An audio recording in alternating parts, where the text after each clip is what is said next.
Salut à toi futur entrepreneur. Bienvenue sur ma chaîne Raoul Agro Business. Aujourd'hui, partons-nous à la rencontre d'un producteur passionné de la culture du gombo. À travers ses expériences, il va essayer de nous présenter comment la culture du gombo peut devenir une vraie opportunité pour les jeunes qui cherchent à se lancer dans la culture du gombo. Suivons cette vidéo jusqu'à la fin pour découvrir un vrai mine d'or que ces producteurs traversent à travers la culture du gombo. Pour continuer l'aventure avec nous, abonnez-vous, likez, activez la cloche de notification, partagez massivement cette vidéo et pas toujours de vous contacter plus 229 61 28 15 35 pour avoir plus d'informations sur la culture.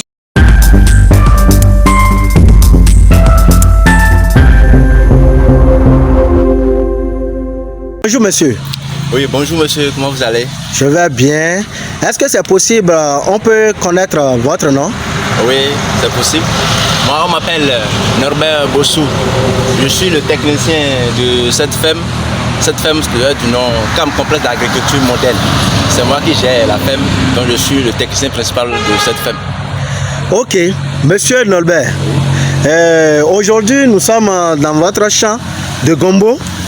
Une variété que je vois très attirante. Est-ce que c'est possible?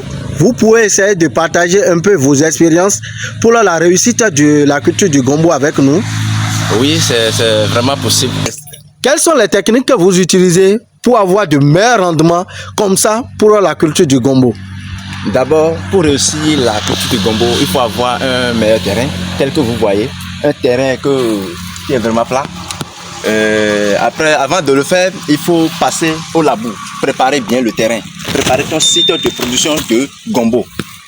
Comment préparer son terrain? Il faut passer au labour, bien labourer ton terrain. Après le labour, tu vas passer au nivelage. Après le nivelage, tu peux passer, si c'est pendant la saison sèche, tu passes à l'arrosage avant de passer au semis du gombo. Après le semis, tu fais le semis. Tu attends 5 jours après, la germination va commencer. 10 jours, tu passes à la fertilisation de tes plants de gombo. Fertilisation de quoi? Nous, on fait le bio ici. Tu peux utiliser tel que le compost, la boue de vache, les fientes de volaille. Tu peux les utiliser pour passer à la fertilisation de tes plants de gombo. Après la fertilisation de tes plants de gombo, il faut passer au traitement phytosanitaire. Traitement phytosanitaire, tu peux faire le chimie, mais chez nous ici, on nous recommande de faire le bio. Donc nous avons plusieurs produits bio que nous utilisons pour faire notre traitement phytosanitaire, tel que nous avons la feuille d'ortie que nous préparons comme nos traitements bio, nos solutions bio que nous privilégions sur les plants de gombo pour lutter contre les acariens, tels que vous voyez, c'est les acariens qui les dérangent pas. Donc avec la solution de purin d'ortie, on peut passer à la réussite de la lutte contre les acariens comme ça. Donc ça, c'est les traitements phytosanitaires ça. Donc c'est un peu. Est-ce que la culture du gombo est rentable? Oui, bien sûr. La culture du gombo est rentable avec sa période. Surtout la période dans laquelle nous sommes maintenant, vraiment, c'est vraiment rentable. Le petit champ que j'ai comme ça, non. Si je fais la récolte, non. Les clients, je suis obligé de s'enfuir, sinon je ne peux pas gérer. Vous êtes sur combien de superficie ici? Nous sommes sur une superficie de 200 mètres carrés.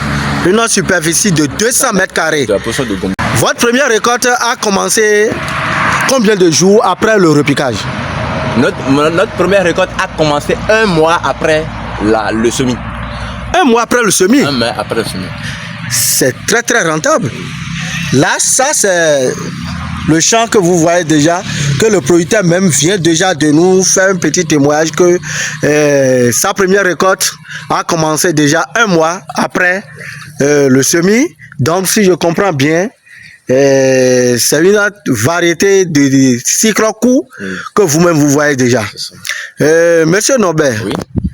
est-ce que la culture du gombo a changé un peu votre vie à travers certaines choses que vous avez encore pu réaliser sur votre site? Bien sûr, la culture du gombo a changé notre vie, surtout dans les dépenses. Parce que la culture du gombo, pourquoi c'est rentable?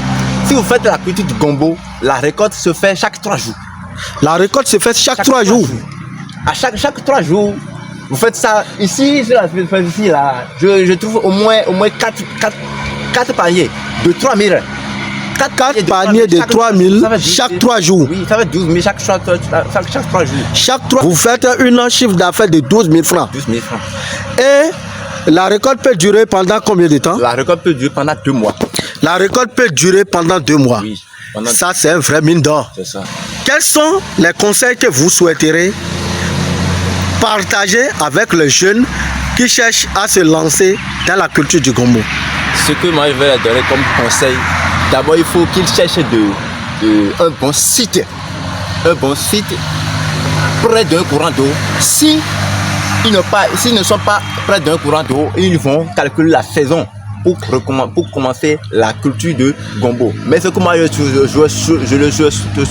le souhaite à faire est qu'il faut qu'ils cherchent un bon site près d'un courant d'eau pour qu'ils fassent ça pendant la saison sèche. Ça serait rentable plus que... C'est-à-dire, eux-mêmes, ils seront dépassés de la rentabilité de la culture. Donc, si je comprends bien, pour avoir une meilleure rentabilité, surtout pour la culture du gombo, il faut faire la production contre saison. Contre saison. Ça là, vous avez bien réussi. Vous allez voir que bon, c'est vraiment rentable. Merci beaucoup, Monsieur Norbert, pour le partage de votre expérience. Merci et à la prochaine. Merci.